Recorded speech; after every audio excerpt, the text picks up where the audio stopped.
Hey everyone, and welcome to the Beyond Life and Fitness podcast. I'm Cheryl Patton. And I'm Megan Prince. We started this podcast as a way to connect with more people who are struggling to fit it all in. The workouts, the food, kids, work, and relationships.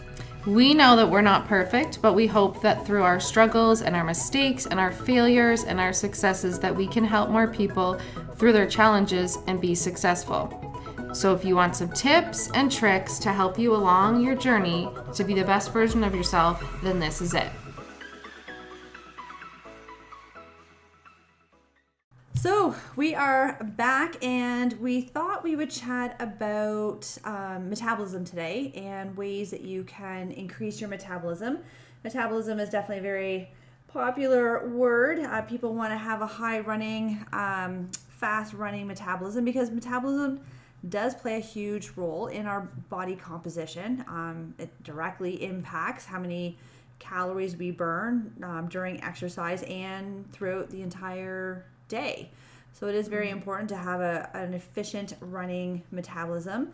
And there's different things that you can do, or there's many things that you have within your control when it comes to your metabolism. And that's something that we're definitely going to be chatting about here today. But one thing I just sort of wanted to put out there is that in case you started thinking, okay, so in order to have a better running metabolism, maybe all I need to do, because I've heard this maybe somewhere else, is I just need to train or work out more. Mm-hmm.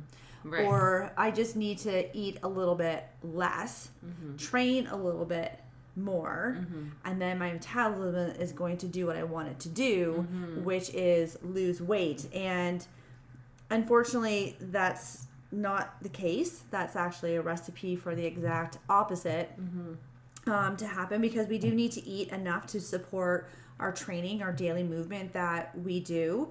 And your metabolism, when you can support it with eating enough food, your metabolism is going to reward you basically with being more efficient and helping you lose the weight faster and being able to keep it off more easily. That maintenance is going to be a lot easier. Yeah. Yeah, and I think it's people watch all those fitness guys or fitness girls, and they're like, oh, as soon as I started eating more and I started fueling my body, I actually started losing weight and seeing results and all that kind of stuff. And it's actually true, except that most people won't actually do it because they're like, no, I can't not be in a deficit or on a diet. Like, that's how I'm going to get those results, right? So I think when it comes to metabolism, people definitely have like the opposite kind of idea on kind of what metabolism is and like where it stems from. And you know, like our thyroid and our adrenal glands and all that stuff have such a huge impact on how we burn fuel and stuff from our bodies. And biggest thing, I think, in controlling metabolism for me 100%, and this is a funny story because I just started in a deficit, right, about 2.5 weeks ago, and I was like, yeah, I'm seeing results, this is awesome, this is great, and I feel awesome and I feel really good. Except, so the one night, my daughter is 12 and she's having some issues sleeping, and we're having like up to like 1:30 in the morning, and she's like, she's not sleeping, and she gets very grumpy, and then she starts yelling, and I'm not patient at 12 o'clock at night either. So then so I woke up in the morning and I was like, okay, I'm feeling really good. I'm going to check out my weight, whatever. And I had already was down like 3 pounds. So I went and weighed myself, and I was like up 5 pounds from my starting weight from that one night of no sleep, literally. Because then I weighed myself this morning, and I'm back down like the 7 pounds, like my weight minus the 5 plus minus the 3 I've already lost. So I thought it was so funny when I was training for my photo shoot, because when I had my kids, my weight would go up 2 or 3 pounds. And then on the weekends I didn't have my kids, I would be like, oh my God, like I'm down like 5 pounds already. This is so crazy. And so women have to be so careful, I think, when they're thinking about metabolism and like all of it having to do with eating and working out, is that a lot of it has to do with our stress, our thyroid, our adrenal glands, which means like really trying to take care of, our stress levels, because our stress levels affect everything. And when I was like, we talked about already, when I was like that 12 weeks where I was super sick, the doctors kept saying, I think it's stress. I'm like, no, there's something wrong with me. Everything's wrong with me. I feel so shitty all the time. And it turned out that it was because your body can't even absorb or digest food at all when you're stressed out. So then your metabolism is like tanks, right? Yeah. So I think the biggest one for me is like my stress levels and sleep. Sleep is huge. Sleep is like the craziest thing, right? Because we're dealing with Olivia right now, and she has gotten to this point where she's so overtired that she now can't sleep because now she's stressed out. Then in the morning she could be tired and she can't get herself to sleep. And it's like, it's this whole like, I need to sleep because I'm going to be so tired tomorrow, but I can't sleep because I'm making myself think I have to sleep. So sleep is like this cycle of, if you don't get enough of it, and then it just keeps spiraling into everything else in your 100%. life, right? Yeah.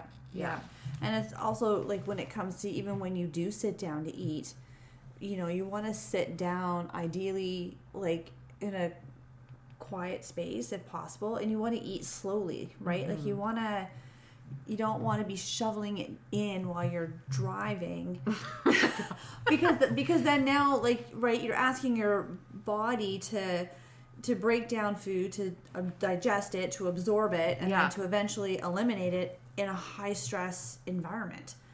Versus when you're sitting down at a kitchen table, not being distracted with TV, phone, traffic, because you're not driving, you're in a more kind of like rest and digest type situation, parasympathetic nervous system, where your body's like, okay, food's coming in, we're going to digest this, we're going to break it down, we're going to absorb all those nutrients, right? And then people wonder why they are bloated every time they eat, because they're eating in a stressful environment. And I know, like, I experienced that numerous times. So whenever I eat, and I made a huge point of this, especially when I was prepping for my show, that I was not in front of my computer. I made sure I sat down somewhere comfortable, and I just focused on eating slowly. I took my time. I didn't feel bad if I sat for 20 or 30 minutes eating whatever meal it was. Right. Yeah. And it made a huge difference. So key. And I think I've traveled a lot and I've lived in a lot of different places. And in Taiwan, we used to go out for dinners, and you would be out with people, like Taiwanese people. It would be like 2-hour dinners, because you sit down and it's actually like an event. Yes. Whereas here, it's like, oh my God, we have to stop. We're going to stop at Boston Pizza, and we need 30 minutes and out because we need to be at the hockey game, and we need to be at this, and we need to be at that. And people here, food's just like filling voids, I feel like, or just like, I'm not really sure, but in different cultures, like in Paris, you go out for dinner and there's like 5-course meals, but you're out there for 2 hours, and there are these little tiny beautiful meals of small things, but you enjoy it and you taste it. Yeah. And here, and it's like, a process. Like it's a process. Like, right, as you said, it's not an in and out experience. Yeah, it's a process, and they serve you slowly. They like, I swear, it gets all intentional, I swear, but at the same time, the culture, like that's how they live. Like we were out when we were in the north of Paris. We were at a restaurant with some family that we were all kind of still meeting for the first time, and one of the ladies was there on her 2-hour lunch break. I know, right? Right. She's like, oh, I need to go back to work, and we had been there an hour and a half. Yeah. I'm like, wow. Yeah. Because that's great. Because that's saying, like, go and enjoy a meal, go and enjoy time, and also it's also a time to connect with people where you're actually like sitting down and connecting. I even find, like, at Thanksgiving dinners and stuff, even here, it's just so fast and so rushed, and everybody's eating as fast as they can, and they're like, oh my God, I'm so stuffed. And you're like, dude, because, and I'll say that to my daughters too, because they're like, I'm so full. I'm like, because you ate so fast, your body didn't even have time to register it was full. Yeah. And then after, you're like, oh my God, my stomach hurts so much. It's like, you didn't have time. So if you sit down intentional, I find that very hard, because I was eating cold oatmeal and eggs driving in my car today with my kids. So I can't say that I'm we're never perfect. Better. Oh, yeah. I still eat in the car every once in a while, if that's just how I need to get my But I think it's so in. Crucial to sit down and to eat a meal and to look at it and taste it, and it signals your body that we're eating right now, let's sit down and digest, and then your nervous system is more relaxed so that it can absorb it, right? Yeah.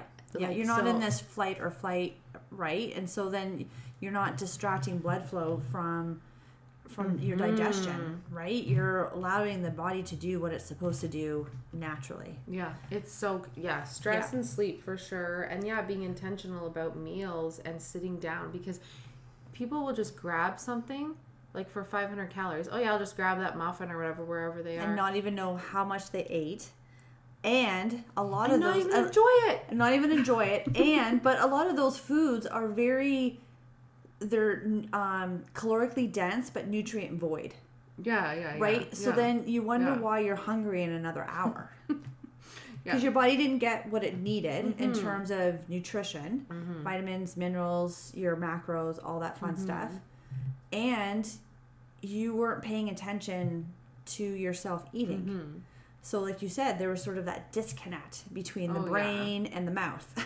And I've seen like people, and I don't remember the last time I ate a whole chocolate bar ever, like just never. But people, and I'm not judging anybody, because go have the chocolate bar, but I'm like, you didn't even enjoy it. Like if it was me, I would lick the chocolate off the side, and then I'd take the caramel out next, and then I would I don't know, I'm so intentional about if I'm going to eat something that's not really good, I am going to enjoy it, and I am going to feel it, and I'm going to love it. But I'm like, did you just inhale that chocolate bar in about 2 minutes? Literally, you didn't even enjoy it. Yeah. But so not the quick grab foods where you had something that was a treat, which is oh my gosh, that's amazing. But then it didn't fill your void because you just ate it. You didn't enjoy it. You didn't take time. You didn't.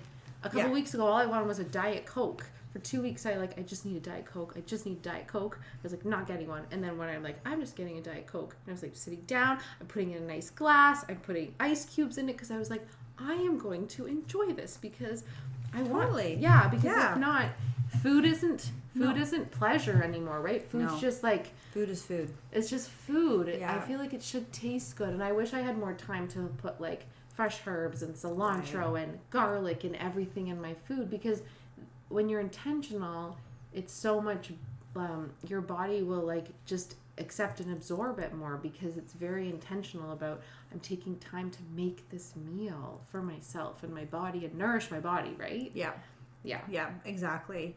So you may be thinking, I thought this was a podcast on metabolism.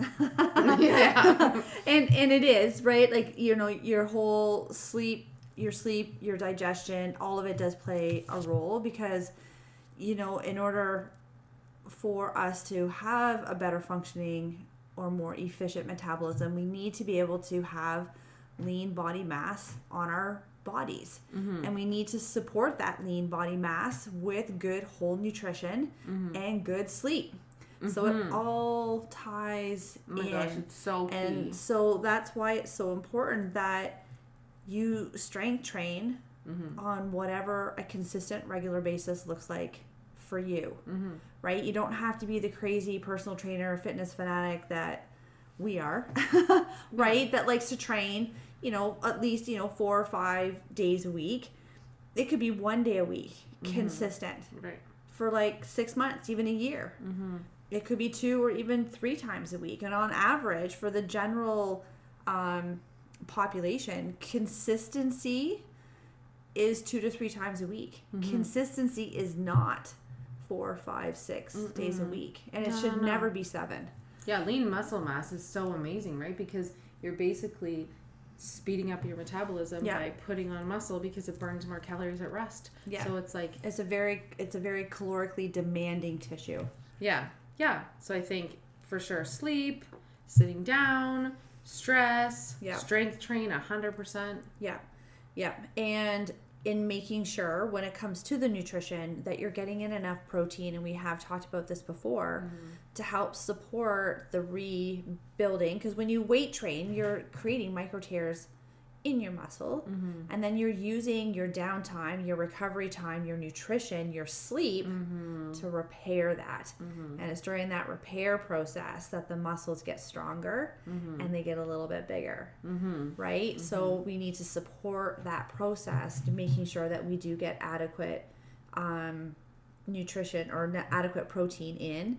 And the other thing is too, to help with your metabolism is that your non-exercise activity thermogenesis, so that NEAT, right? So those day-to-day movements that we do all the time, walking to and from your car, walking up and down your stairs, cleaning your house, cutting your grass, doing your gardens, cooking your dinner, bringing the groceries in, like all of that stuff adds up. And so 100%. even like the more, and that's why we supposed to, like, people will say like park far away from where you need to go so you can get those extra steps in. If you don't have to take the escalator or the elevator and you can do the stairs, take the stairs, because it all adds up. It may seem pretty insignificant, but over the course of a week, a month, a year, it's a lot. It's a lot, and I've seen the people that have stopped moving when they age, and I've seen the people that never stopped moving when they age, and it's so completely night and day. So I'm like, you can't tell until you've compared two 70-year-olds together that have not done anything or that have just moved their bodies and got blood flowing through their bodies, because if not, you're sitting there and your blood's just stale, right? So you just got to get it moving, everything flowing through your body. It doesn't have to be this crazy power walk or crazy cardio or HIIT or anything like that. No, not at all. Can come down to like just moving more. And if you're in pain or if you have an injury or things are going on, keep moving. Yeah, absolutely. Right? Yeah, absolutely. Because again, like if you're in, if you have chronic injuries or pain issues, there's so many different modalities that you can go to help you, whether it's massage, acupuncture, chiropractor, osteopath, physiotherapist, right? And just walk. Like when I hurt my back, I just walked. I got up every morning. I'm like, this is not going to end me. And I just walked, and my back hurt so much. But I was like, I gotta like keep moving so that I don't let this like get me. Yeah, because as soon as you become, and you see this in older people, unfortunately, with whenever they lose their mobility for whatever reason, the decline is so fast. Yeah. It's so fast. And so the more you can keep your body moving and mobile, the longer and the better quality of life you're and going keep to the have. metabolism up, right? Yeah, exactly. So because we want to be able to have that ice cream or cheesecake or chocolate cake or whatever your vice might be, and not have it impact your body composition, your overall weight, right? And the more muscle mass that you are able to have in relationship to your body fat mass, then it's not going to affect anything, right? You can have that cake on the weekend, that slice of cake on the weekend or whatever, and it's not going to, you're not going to change, right? Your body's going to be able to burn through it. It's no big deal. So I think another big one is water, obviously, because people are so, as we drink our water, people are so dehydrated, right? So your body, especially carbohydrates, need water in order to digest. So we need water for our food and our fiber, especially to like be able to get through our bodies and digest. So water is like a big one. No, you don't have to drink 5 liters of water a day, but just make sure. And actually, I've heard people talk about drinking water with meals and then not drinking water. I don't drink water with my meals. I've done it both ways, and I find if I drink water during my meals, I feel like I'm more bloated. I feel really full. I don't feel great, and so I now don't drink, and I will try to purposely not even drink water for a good half hour, even after I've eaten. And I just find that I'm able to digest better. Yeah, I do too, because I feel like because we drink enough water on the daily that we have enough water in our bodies to digest. But people that are dehydrated all the time, they don't have that water kind of source sitting there ready to like and I know digest. And I know like when you're talking about with water, like when I see a massage therapist about every 6 weeks or so, and the one thing she says like almost all the time, she's like, I always know you're going to respond really well because you keep your muscles hydrated. Right, yeah. She's like, you have no idea when I'm massaging somebody who is dehydrated, the muscles feel totally different. than somebody who is hydrated. And I'm like, wow. And there's sort of a detox thing a little bit that goes around with massage too, Totally. right? Because Absolutely. when you're pushing around lactic acid and stuff all in your muscles everywhere, they always say go home and chug water, right? Drink. I just remember I went for I don't remember what this specialty massage was, and he's like, yeah, you need to go home and drink. Was it a Thai massage? Drink. No, Ralphing. Oh, Ralphing. Yeah. Yeah, it was crazy because he literally got up inside my jaw and underneath my rib cage and stuff because there's pressure points, right? Oh gosh, it was I've never had it done, but I've heard of it. Oh, so painful. But they're very micro movements, correct? This was not for this one. This was he literally had his whole palm up under my rib cage. Jeez, I and didn't know that was up possible. Inside my jaw. And I was like, oh my God. It was pretty intense. You're supposed to go for 10. Yeah. But it was when I had a pinched nerve in my shoulder, so I was basically just trying everything. Yeah, that was pretty intense, but I feel there is some sort of detox, 100%. Yeah, because when you're because you're going to be hitting all of your, you're going to be hitting lymphatic systems, your lymphatic nodes, it's So you need to drink to kind of drink to help flex all that out. That's all been moved around. Totally, 100%. Yeah. So I definitely think water is a huge one for metabolism. It doesn't mean it's going to speed up, but it might help your body digest and stay hydrated, 100%. which will also help your body function properly. Exactly. Yeah, exactly. So basically, move your body every day, drink lots of water, get your protein in, make sure you get your strength training in on whatever a consistent basis looks like for you. Get your sleep. You wish that we were going to give you a magic pill, but here comes down to all of the stuff. There's not a magic pill. No. And every time I try to make up something different, or I'll just do cardio every morning for 20 minutes, or I'll just start adding in this crazy intensity thing or whatever, it always just backfires because it always comes back to just the basic stuff. 100%. And it's it's not sexy. It is not. And it's you have to get up every morning and do the same shit all the time. But that's what gets you the results, right? It's not going to be these crazy magic pills out there that are going to do this for you. I mean, maybe these thermogenesis fat burning pills can help. I know, but then you're dealing with the repercussions after that. So as soon as you stop taking them, your appetite goes through the roof. Yes. And all you want to do is eat. Yeah. And then and you have, and mentally the control around that is very low. The one thing I think we missed though is when you're in a deficit, your metabolism slows down. Yes. Which people don't understand. Yeah.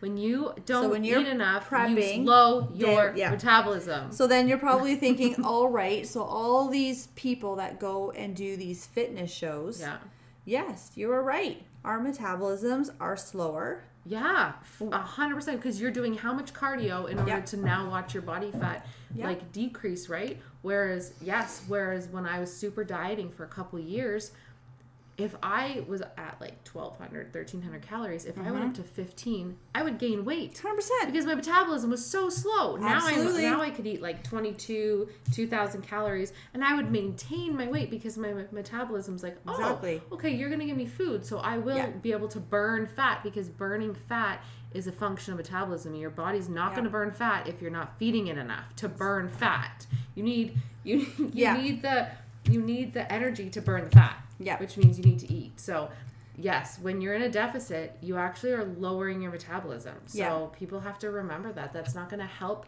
If you're looking to speed up your metabolism, it means eat. If you're looking to lose fat, yes. You do need to be in a deficit. But at the same time, it's how are you going about that deficit? Yeah. But I find for a lot of people that I take through, a 6-week program, and you've done this with clients as well. A lot of it, because of where people are coming from, just in this modern day society, just getting people to move one extra day, and clean up their diet a little bit is enough for things to change. 1,000%, right? And a lot of them are eating more than they were before because it's a lot more whole food. Yes. Yes. Is it more work? Yes, because now you're cooking more, you're prepping more, you're thinking more. But it becomes a little, it gets easier over time. People just have to be able to stick it out, right? Yeah. And not just say after 2 weeks, I don't want to do this anymore. Yeah. Well, then, that choice is on you. Don't get upset with the results that you are no longer now going to get. Because yes, it takes work, it takes time, it takes effort, right? And don't be afraid to eat. Yeah. And I think on that note, that is how you can increase your metabolism. Thanks everybody for listening today, and we truly appreciate you. And let us know what your biggest takeaway was today, and if you have any questions you want answered on the podcast. Don't forget to rate, review, and subscribe to this podcast to automatically receive your episodes and to help us reach more listeners. We would love to connect with you on our socials, either Facebook or Instagram, with links in the show notes. Till next time, keep taking those small steps towards your best life.